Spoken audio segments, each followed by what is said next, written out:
Hello and welcome to another episode of Raise the Bar. I'm your host, Troy Haynes, and today I'm going to be joined by Kevin Staniszewski, who is the now reigning high jump, long jump, triple jump champion at the masters level of USATF just last year, um, both indoor and out.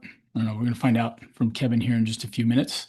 Um, Before we get rolling along any further, I'd like to make sure that you guys know that I'm an affiliate of bradnutrition.com. Brad Kearns, the former number three Ironman triathlete in the world, number three ranked.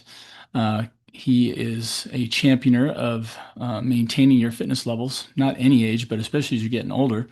And he is offering you a 10% discount on all the products at bradnutrition.com if you use the Sky High and Fly 10 promo code with small letters.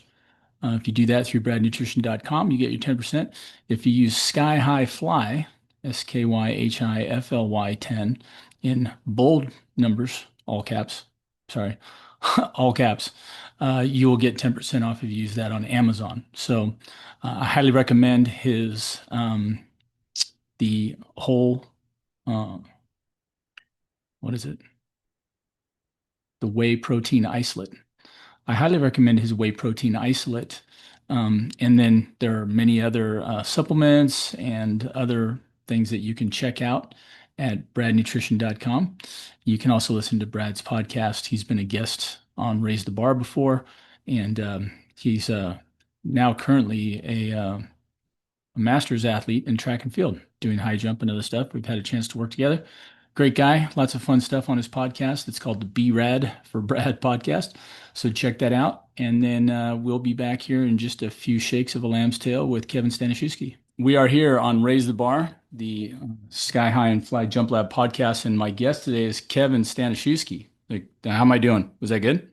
I'm gonna give it a 9 out of 10. You could either Okay. say Staniszewski, which is like the correct Polish way, or Nice. Staniszewski is how we Americanize it. So either works. All right. Well, hey, Polish American, awesome. Another thing we have in common, both high jump and my grandmother on my mom's side, Polish. So I've got the Polish side of my family. And Kevin, you are the reigning 30 to 35 age group Masters champion in high, long, and triple. And was that both indoor and out, or one or the other, or kind of a mix? Tell us how It that went? was it was in both indoor and outdoor. Indoors was in Gainesville, Florida. Outdoors this year was in Huntsville, Alabama. So I it was was an at the overwhelming one. year. I think we both were at the same place. I just didn't see you. I was I there know, I just missed you. for the one. Yeah, that was the not I wouldn't say the long awaited comeback. It was unanticipated comeback of mine.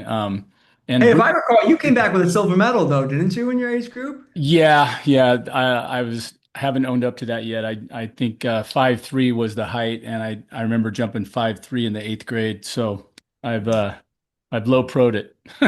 You folks, he's humble though. Even an off day for him, he's still Uh, a master silver medalist in his Well, in I his. tell you, it was a lot of fun, but it was also kind of tedious because of the USATF stuff that we can talk about at leisure now.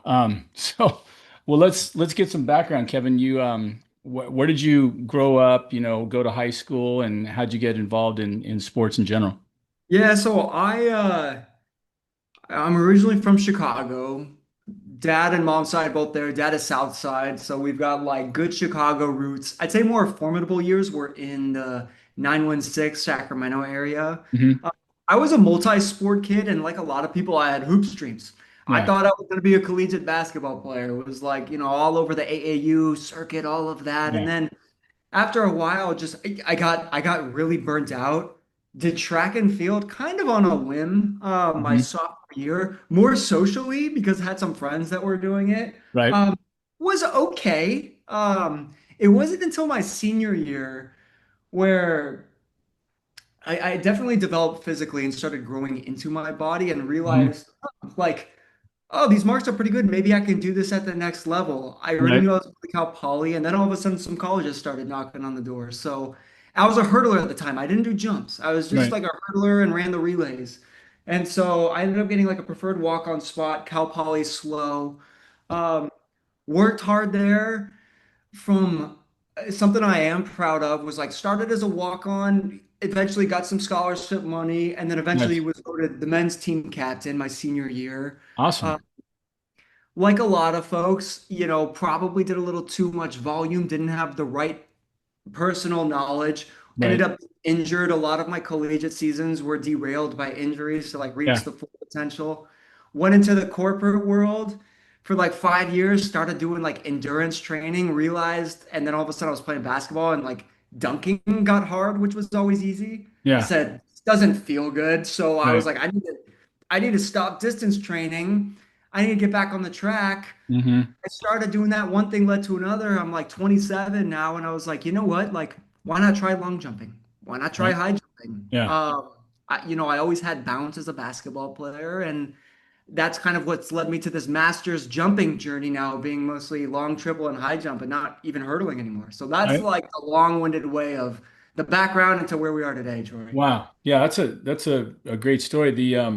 The interesting foray into college athletics with, the short background. I have been doing track and field since I was 12 in local park meets in Long Beach and stuff like that. So I had been doing that, but my focus was football. Like you wanted to be basketball.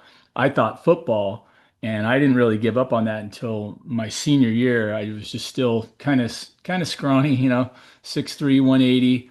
And when I walked into that weight room at UCLA after getting in there for track, I still might have had a little bit of an idea about doing football. And when I saw the size of the people walking around in that weight room, I was like, you know what? I think I'm going to save my cranium and do something else and really focus in on track. So, but I was a walk-on like yourself, did the same thing, got myself to be a scholarship eventually and didn't become team captain. That's awesome. Proud of you for that. So how did it go? Yeah, you transitioned from what you did there and the injuries and everything, and then switching when you got out. So um, it's been 2 or 3 years now. I think I've known you for 2 or 3, right? Yeah, yeah. It's been about 2.5 since we first met each other Yeah. when I first moved to LA. Okay. So wh- what is the now that you've already become, 3-time champ in two different venues, indoor and out, which indoor is a weird animal. I gotta hand it to you there. I've never liked indoor, especially high jumping. I don't know if it's got to be better for the long jump because I think long and triple, I don't have the fear of getting out of control anyway. I mean, it's just a straight line, but the high jump That is all setup this year, cramped and for yeah, folks that weren't there, like they didn't even have enough runway, so they're just putting like these, like plastic squares out in there to extend it. Not right. even like real running surface. It was a little wonky. There definitely Yeah. was the space for the high jump. We kind of had to make do with Yeah. less ideal. Wonky, funky, weird. Yeah, the high jump that I remember was they stuck it in that back right corner, right? They had that big wooden track, and this is what I'm talking about the indoor, of course. Uh, so yeah, every experience I've ever had indoor was just I swore off it yet again. I hadn't done it for I don't know how long. It'd been well over 30 years, so and just did it again on a whim and say, "Hey, your birthday, you're 61." I guess like, "Oh yeah, let's go do this." I think I actually got the thing from USATF in the email. I was like, "Senior Indoor Nationals." I'm like, "What do I have to do to get there?" And it was like, "Sign up." Like, Yeah. okay, I guess I'm in. And we went from there. But yeah, I don't know, man.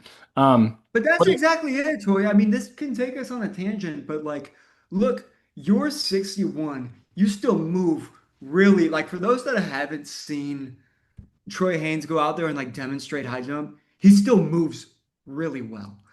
He still is Thanks. an athlete out there. And so it's like for someone like you who, has a really solid athletic foundation and is still jumping well relative now that, we're getting up in age, right? Like, but there, one thing that I'm really advocating for and what I'm hoping can change and even getting more involved with USATF with is like growing this sport to not only folks who are beyond college, who are after college, who Right.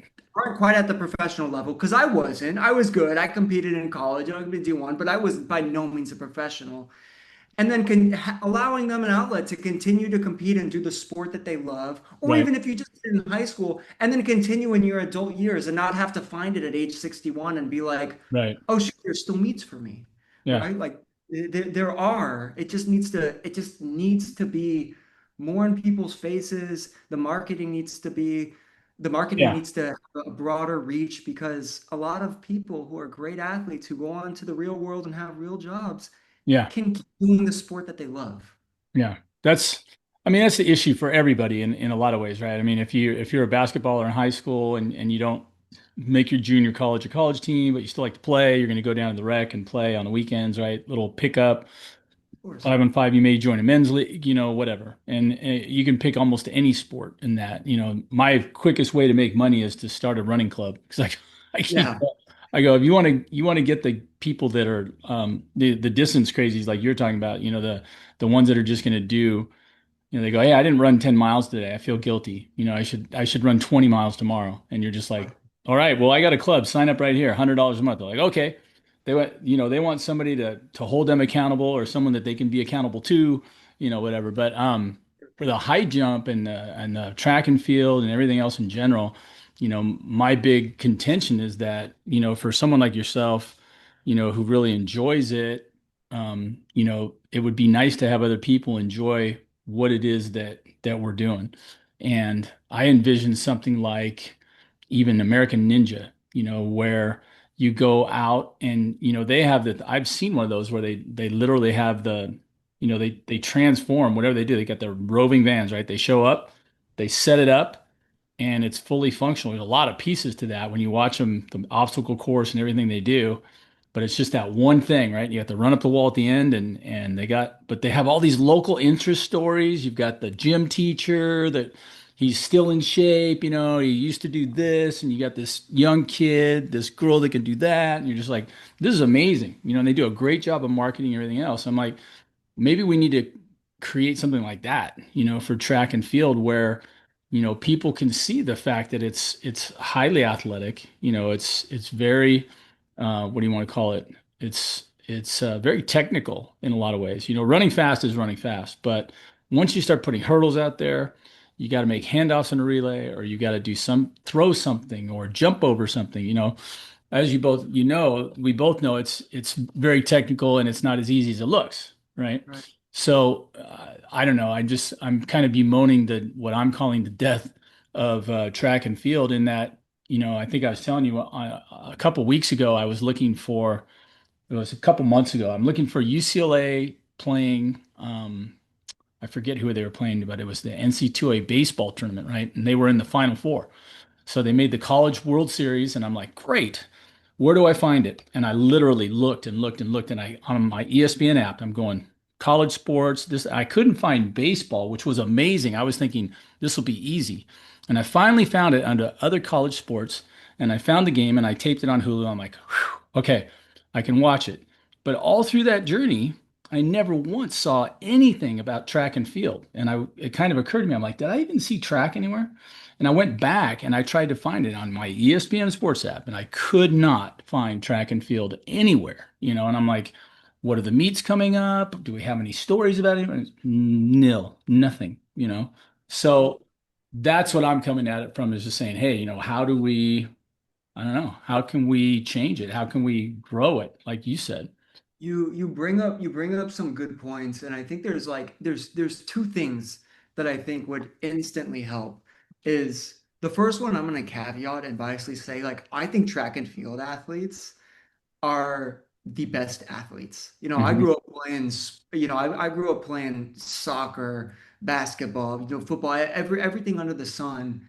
And some of the most raw forms of athleticism that you'll find are with track and field athletes. Right, Now, a lot of people don't really understand that because when you're just looking at someone running 100 meters fast and everyone else is fast, it's hard to gauge like how fast are they actually moving. Or when right, they're just launching themselves into a pit or over a bar, like yeah, it looks amazing, but it's not very relatable.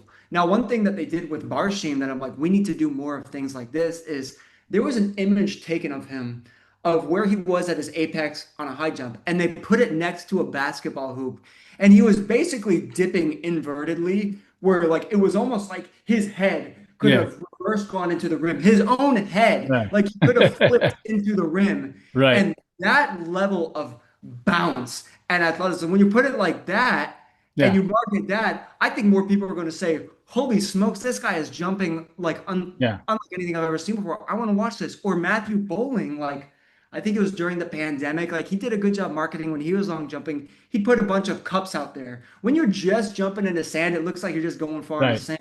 But then when you put it into like you give it into perspectives that people can like actually understand and Right. identify with, they Yeah. understand how incredible this feat is. Yeah. And so when you do that, I think that's one thing. And then I think the other thing is just like look, make it friendlier, make it friendlier for people to just jump in and less intimidating for people to jump into track meets, whether that means capturing more of a football base and saying, we're going to run a 40-yard dash at this track meet, or Right. we'll have a standing broad jump if you want to just test your broad jump or vertical, like Yeah. layering on these little things that can build into the actual events Yeah. can make it more accessible for a like more diverse group of athletes and population. Trying to That's get, yeah. Well, what you're bringing up is this concept, Alan Hankel, my coach and confidant, we've been talking about this for a while is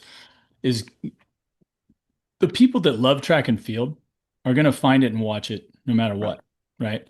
So, and sometimes they're not being helped by what's going on, but they'll figure out a way. But the people that we don't have is everybody else. We don't get the casual viewer because A, we're not on TV, and B, like you said, it's just kind of this thing. Now, once every 4 years, it's lumped in with all the other academic or all the other amateur sports like Correct. kayaking and equestrian and some of those have their own versions that are professional, like if you look at boxing. Now wrestling is a little bit more kind of like the mainstream because of MMA, but there were things when I was a kid growing up. Gymnastics is still this way, right? You can Totally. see and go, oh, Monique Biles, she's an unbelievable athlete, she's done this, she's got all these gold medals, blah blah blah, but we really only see her once every 4 years. 4 years. We're not paying attention to the US nationals or the worlds because they're not on TV. I don't Right. see them, and so I don't get a chance to wonder about them. So, the problem is if we're going to grow the sport, like you said, how do we make it more interesting to someone who doesn't know anything about it? I think you have got some great ideas there. You know, call people out of the stands. What do you do at a basketball game at halftime? They Yeah. bring down Joe Blow, and he's in his street clothes, and they go, if you can make a free throw and a layup and a free throw and a 3-point shot, we'll give you Right. a $50 gift certificate to whatever, and it's like, what the Right. heck, I'll give it a shot. And maybe that would be, a one way to engage. And then I think the other, like you're saying, is maybe we get, some of the great athletes in other sports and get them out and say, hey, you're so awesome at what you do. Let's see you, go up against some real athletes. Throw down the gauntlet and say, I think we're just as good as you. And if you're stepping into our arena, we should be able to step into your arena. Like, let's see one of these guys who runs a 10 to 100 meters, blow right by the cornerback and run down and catch a pass and, that kind of stuff. So I don't know. It's a lot of ideas out there, but So many ideas, which is part of why you think of like Michael Johnson in the Grand Slam Mhm. track. Like I don't I can't criticize the guy. You can go into like the nuts and bolts of what happened, but like the short is that he tried. You The tried short something. is that Yeah. like he really tried something. Yeah. And a bunch of people can pick apart what went wrong, Yeah. but at least he tried and at least he went against the grain. And I Right. appreciate that. Yeah. But I didn't like I think a couple people mentioned it too. They didn't like the fact that he said we can make track and field survive, but not necessarily with the field. The We field. just do it with the track. And it's like, from my point of view, I've been doing this for a long time, and I've watched when I was at UCLA, they filmed one of the first prime ticket meets. They filmed our home meet against Cal my senior year in 1986. And they go, yeah, we're going to put you guys on TV. It's like, oh, great. And they filmed it. They had the cameras up in the corners. We saw them do it during the week. And we're like, okay. And, they said, your meet's over. You guys watch it about 8 o'clock at night. And we all got together at somebody's house and we're just sitting there watching. And it was the same way it is now. It was every race that could possibly be run and no field events. Like they did not show one high jump, one long jump, one triple jump, anybody throw anything, anybody vault over anything, nothing. They Right. showed every lap of the men's 32, the 10,000. They Ugh. 32 laps, they Yeah. showed all of that. And you're just like, okay, we're missing quite a bit here, A what's lot going going on. on. I And think when you too. watch it at the Olympics, it's really just marginally better. They miss a lot of drama in the field events, which is an ongoing drama. It's not like a horse race. You don't just line up and get to cheer. And, maybe we should throw some gambling in there too. I was thinking about this, like, hey, Yeah, just sure. like all these other sports, let's say so and so plus or minus 10.3 in the 100 meters. I don't know how you would do that, but and then of course you're going to get people talking about fixing the results, but um, I don't know. There's just so many things that could be done to make it more marketable. We're up against some giants, Yeah. the other sports, and the weird thing is now they're talking about paying all these college athletes, and you and I went through the fact that, hey, I was lucky to walk on You know. and have them say, here's a spot on the team. If you want it, you can try to make something out of it. And then, now I'm like, there actually are people getting paid even to do track. I'm like, it'd have to be at some of the bigger schools, I think Big Ten and SEC, but that, that's got to be a positive to be taken advantage of. Yeah, I mean, I'm a little far removed from NIL. I don't know how I feel about it. I think on a personal level, I look at it like someone like you or I, who walked on. That's a spot now all of a sudden because NIL has limited roster spots. Like we Right. wouldn't even been given that opportunity to Nope. Yeah. prove ourselves. Yeah. Uh, so it was like, man, that could have arguably been my track and field career could have ended there. Yeah. Yeah. So I it was like the fact that there are definitely positives with it, but it is sad to see now. I forget one of the large universities, they cut their entire like jumps program as a result of Washington it. State. Washington State. Yeah. So yeah, that's exactly it. So Yeah. like anything, nothing's black and white anymore. Oh, it's crazy. Well, hey, a depressing subject when we're on the wrong side of it. What about for you this upcoming year? What are your goals? What are we looking to accomplish? I know you talked to me about increasing your PR in the high jump for sure. I'm sure that's always in the goal set, as you're still on the right side of the old man line. It You can is. still get a little faster, a little stronger, jump a little farther. So, what are your goals for this next year? Defend those titles, whatnot. Yeah, so now that a big goal last year was to get gold, um, was to be the Masters national champion in my age group in all three jumps, both indoor and outdoor. That was successful. This year is now less about placing and is going to be a lot more about individual marks. I've Hmm. been flirting with 7 meters with long jump for a long, long time. Right. I've hit some that were scratches, and of course that's like the bane of every long jumper's Everybody's existence. story, So I've yeah. gone it's everybody's story, but Right. I'm like a couple of times. So this will be the year that I cross 7 meters. Yeah. Triple jump is still fresh. And I'd say I'm still like really just learning how to just not be an athlete in triple jump Right. and actually go learn the technique of the phases. So last year I was fortunate enough to I didn't practice it too much. But I did get out to a personal best of it was like 45 feet 4 inches. And I'd like to get in the 46s this year. That'd be cool. Yeah. Uh, and then um, high jump's interesting because now it's like, all right, I mean, I work a full-time job. Like I work Yeah. out, I wake up at like 5:30 a.m. in the morning. Yeah. I'm going to devote a lot of time to training for those two events. I want more time in the day to train for high jump because I know, like even working with you, I've got a lot of potential. I've got a lot of Right. bounce. Yeah. But high jump, like, is something that you have to respect that event. It Yeah. is so technical. Your bounce can take you so high, but you can Yeah. still just come with your butt landing on the bar, no Yeah. matter how high you jump up vertically. Yeah. Like, so I say that being, I told you I wanted to get over like 6'4". That's like my Hmm. personal best. I'd like to be able to do that, but I think if training goes well in long and triple and I can dedicate a little more time to high jump, like my Yeah, eventual goal would be get over like 6'6". But yeah, at like age it. 31 right now, I'd be happy with 6'4" for sure. Yeah. Well, you got you're still young enough where you're not, we know through all these sports you're watching LeBron James still compete at 40 and, there's a lot more knowledge, Yes. what we have with training. And you were mentioning to me something that I think our young listeners out there can pick up on. And those of you that have already been down this road probably picked up on is that, your base training in the fall does not have to be quite so, grueling and, all those things. You do have some residual abilities, built into your body. I think sometimes it's almost like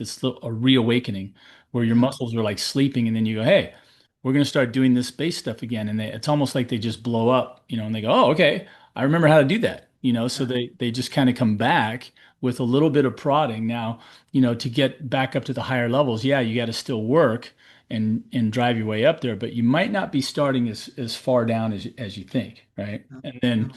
the other magic thing I think for athletes as we're getting older is, hey, do I really need to train 5 or 6 days a week?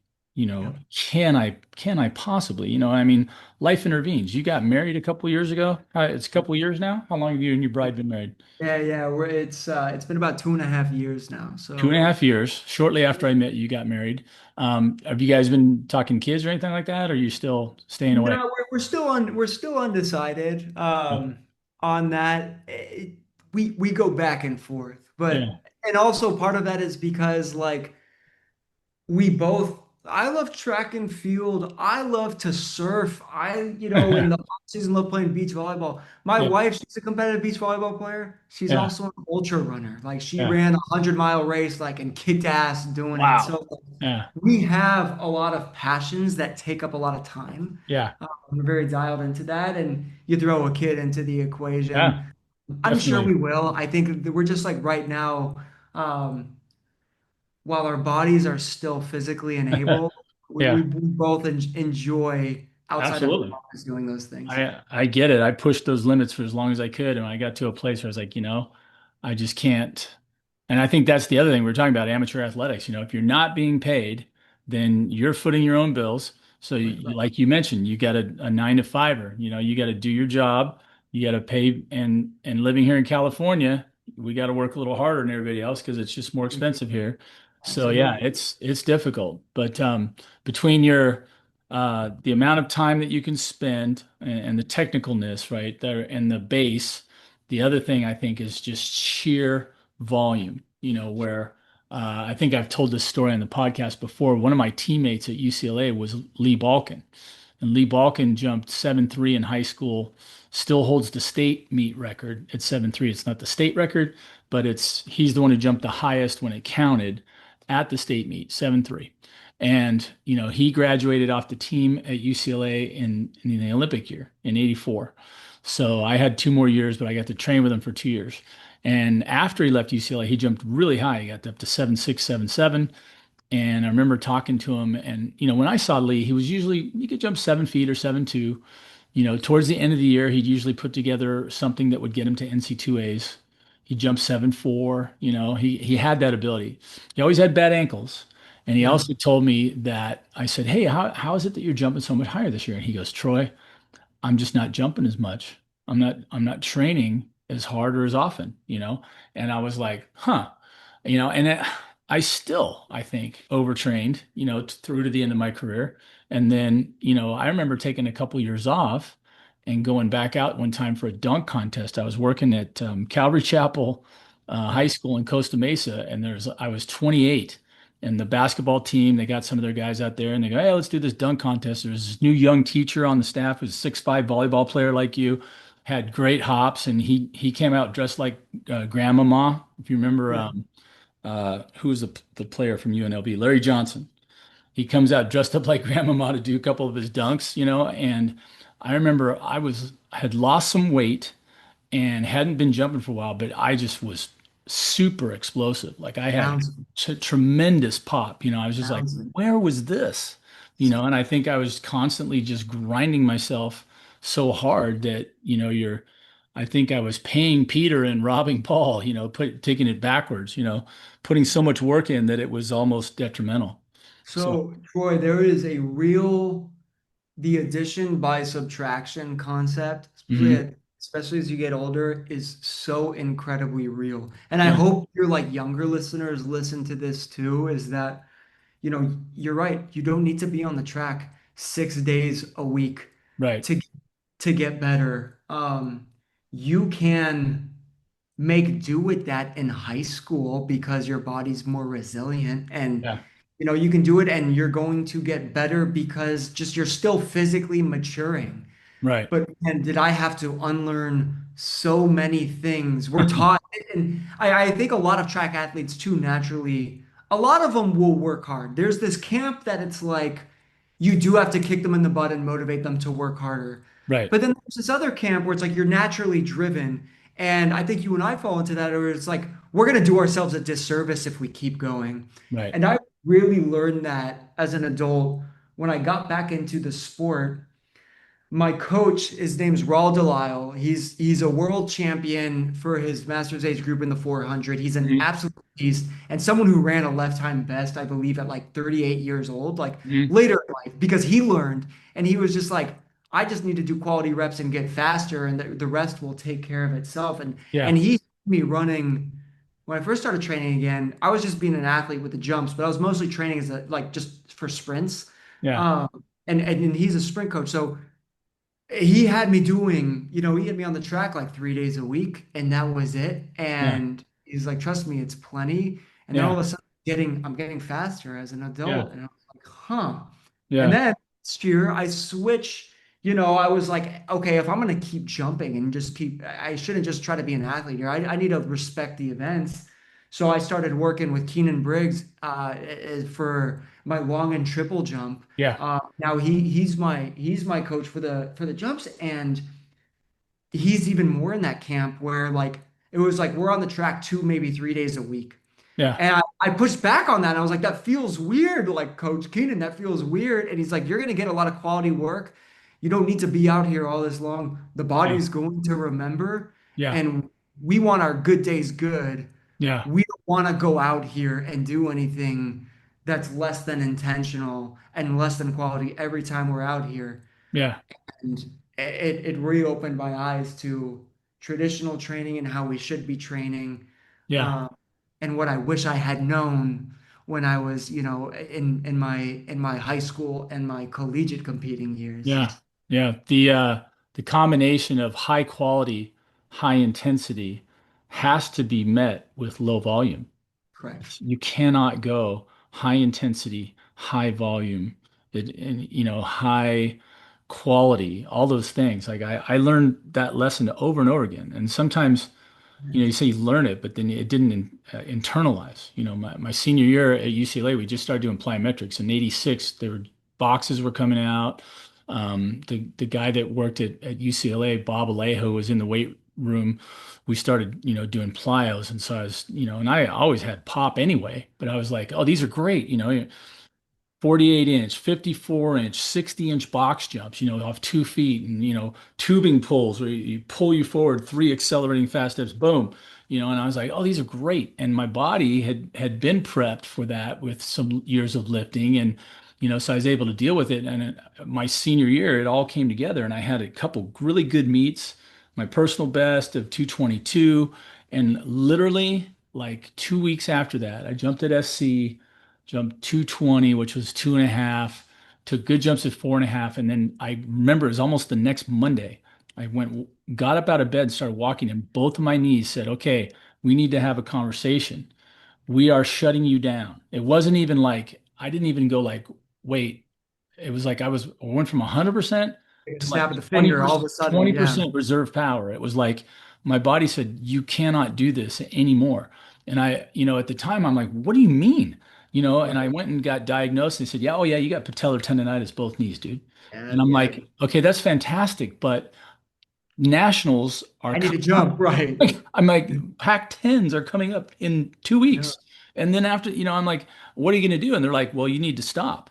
I'm like, I can't stop, And so, I mean, you figure it out. You look back at the course of it, and I'm like, oh yeah, 6 days a week, high volume plyos, lots of sprints, lots of jumps, and it's just like, and I was 20, 22, Yeah. 23, Yeah, you 1980. were in the middle. Yeah, 86. I was born in 64. I was 22 years old. I mean, at the peak, physical peak of recovery and all those other things, and I still overdid it to a point where my body said, hey, dude, we're rebelling. This is an official intervention. We're shutting you down. You know? Look, the body, I mean, look, the body keeps score. Yeah.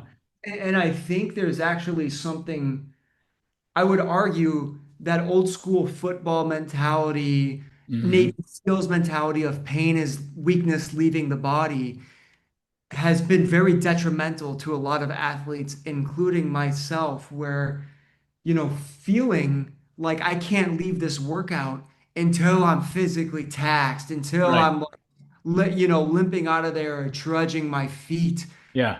That's not it. All of a sudden, if I'm walking out of that, like if I'm walking out of the workout like that nowadays, Yeah. most likely I'm not going to be ready for the next one to go Right. back at it. And Right. so that's not the stimulus we want. And Yeah. we're ingrained at a young age that it's just like Sure. grit and grind mentality, throw Yeah. up on the sidelines, Right. like pain's weakness leaving the body. Yeah. That's not it. Yeah. Well, Kobe preached that too, right? Kobe Bryant was Right. like, I get up at Caught up 3:30 in with the morning, Kobe. I lift, I do this, you're gonna beat someone simply because you outworked them, right? And it's like, I mean, there is a kernel in there, right? There is There a is. kernel in there. I think you could do it, but it doesn't necessarily have to be physical. And I would Right. still say, even if you did just walkthroughs and visualization and looking at film on certain days, and did recovery work on some days and flexibility work, there's still got to be a couple days mixed in where you don't do diddly. You I just know. shut her down, just go read a book, go, sit in the jacuzzi, go ice therapy for even better, and what I wanted to ask you this, Kevin, because I don't get to talk to you that often, but there's a guy out there. If you've seen him on Instagram, have you seen Tony Holler, the guy that Yeah, does yeah. Feed the cats. Feed the Cats? Feed the cats. There's a guy who has taken that philosophy and run with it. He's like, Oh, to run fast. He goes, you literally have to learn how to run fast. He goes, how do you run fast? He says, you run as fast. fast as you can, but then you have to completely recover and then wait, right? And then do it again. And then the volumes are quite a bit different. And I'm like, and the one thing he said to me, because I had him on it a couple of years ago and I haven't been able to get him back on again. So I think he's just so in vogue now. Everybody's got him probably traveling and doing his own talks and everything. But he said, he goes, what's interesting about this is you get these people saying you got to run, run, run, run, run, lots and lots of reps, this, that, and the other. Interval training, you've got all these different energy systems, blah, blah, blah. He says, look, speed, he goes, if you do endurance work, you cannot create speed. But he goes, but if you do speed, you can build endurance. And he Absolutely. goes, so you can do speed to speed endurance and also get speed out of it, but it doesn't work the other way around. And I'm like, that totally makes sense. I don't even have to look at the numbers to go that There's real totally makes science for sense. that. No, no, Yeah. no. That's it. And what I appreciate, something that I appreciate from his philosophy, where it's like I don't subscribe to everything from Tony Holler, but Right. what he also does by doing that is he's making track not brutal, not every sport's punishment. Right. He's making it cool and accessible for the basketball kids, for the football kids, for the Right. other athletes to also do that where speed kills in their sport too. Right. And then the third thing is like you also look at where he lives in Illinois, where they got to train in the winter and just like hallways and gyms. Yeah. It's perfect. It's perfect. And Yeah. he's found success by that. So yeah, like Yeah. Tony Holler has like turned that light bulb on for a lot of folks who initially just thought it's fall, we've got to do repeat 400s until we puke. Yeah. It's like, what are we doing? Nobody's getting faster here. Like Right. we're not training to just be CrossFitters and just, Yeah. Yeah. It's Well, it's funny too, because I think a lot of times in track,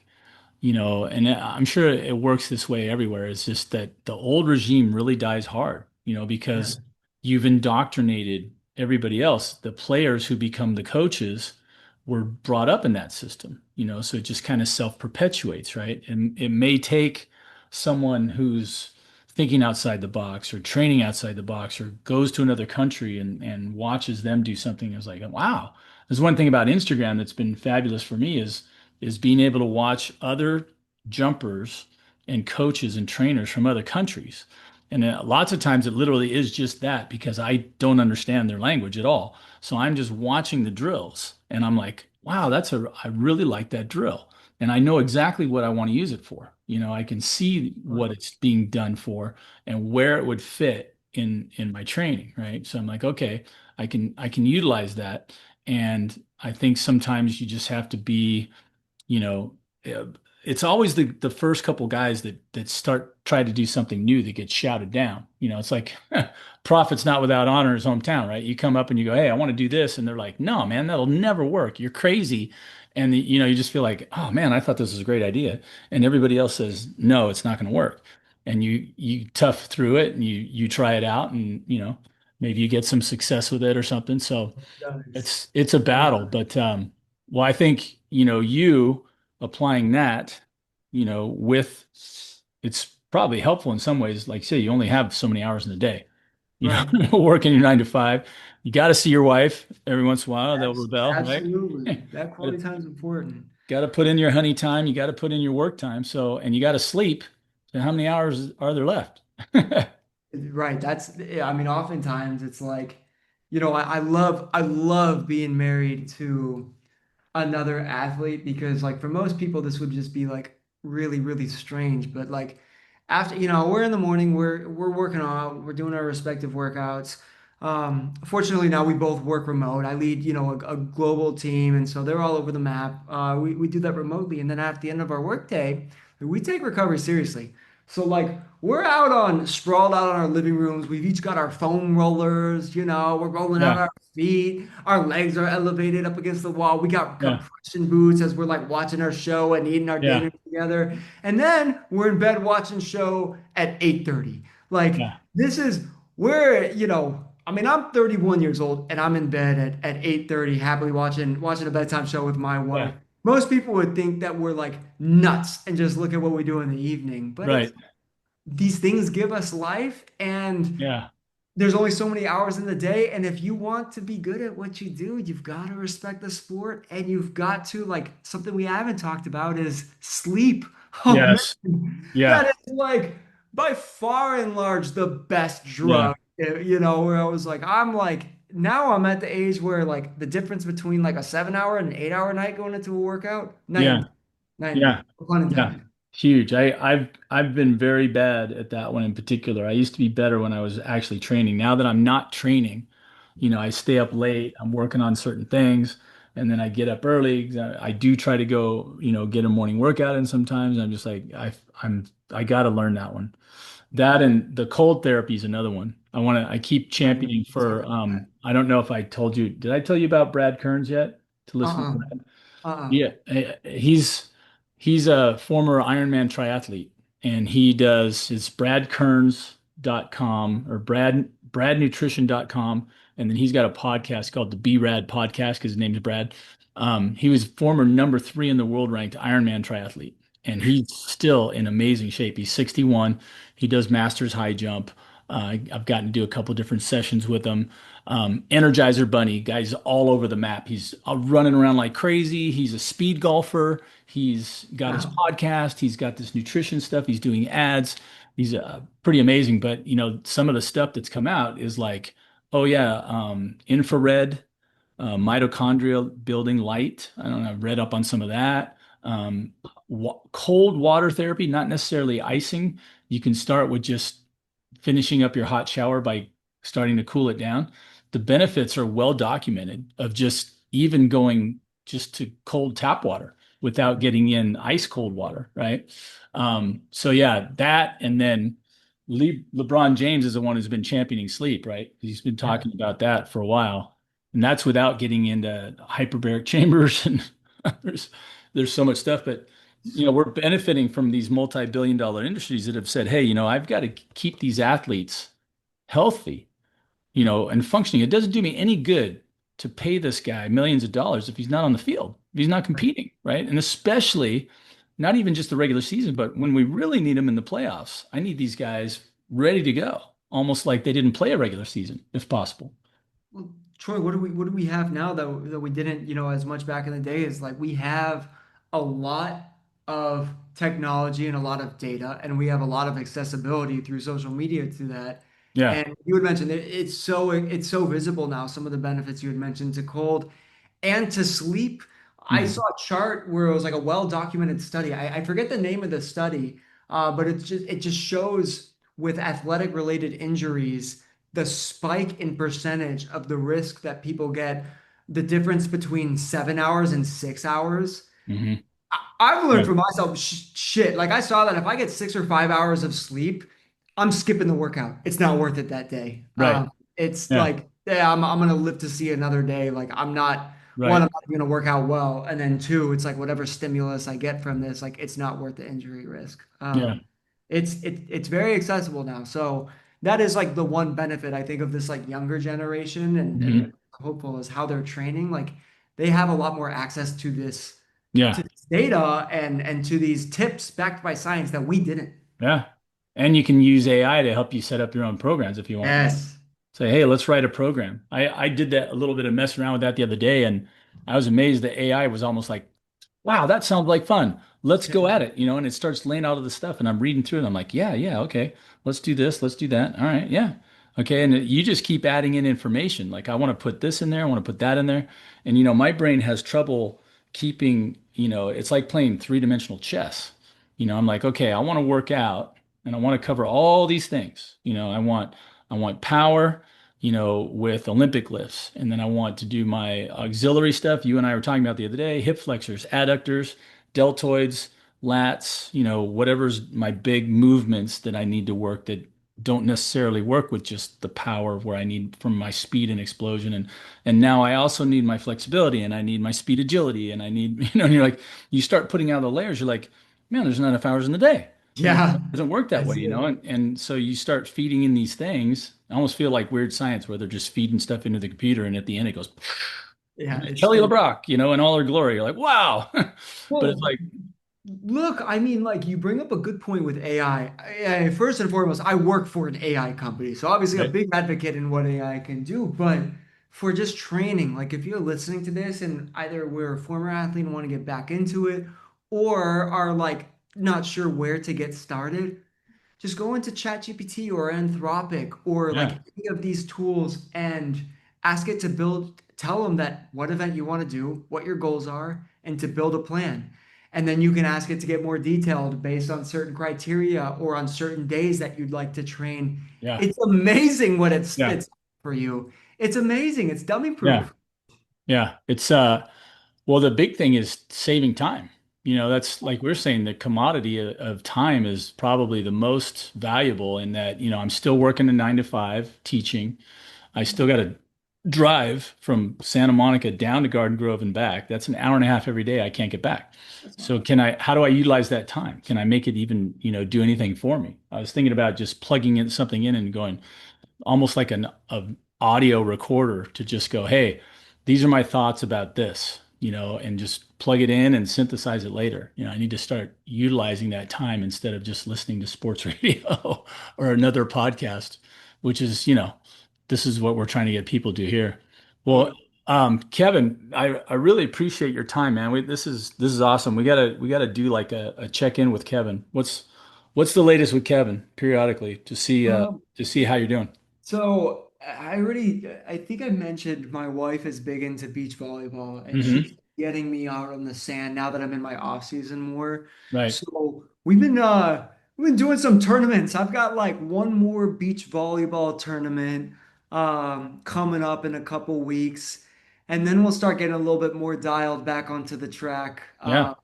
One thing I love, Troy, is like playing this beach volleyball is it's plyometric intensive, but it's low impact. Yes. Like it's good for many. So I feel like this is like, if I'm gonna play pickup basketball, I'm an injury risk to my ankles every Sure. time I'm going down the lane You and land on somebody's foot, it tackling doesn't them. matter what you do. Right, right. I'm playing to jam on someone. So this is Yeah, a much more conservative way for me to stay in shape and keep that fast twitch power stimulus going. So absolutely. Yeah, doing that, but about to jump back into in probably in October, track and field specific things will heat up again, and then we got yeah.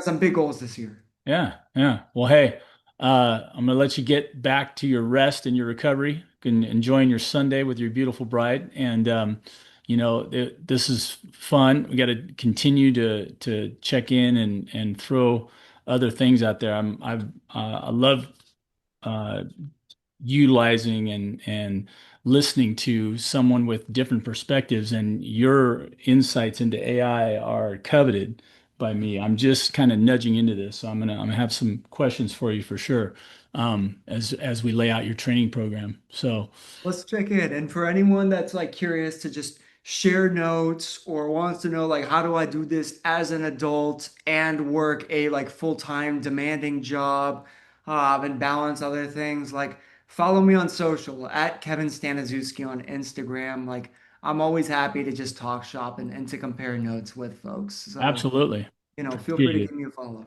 All right, Kevin. Well, hey, God bless you, man. We'll check in and you let me know when we're doing our next session.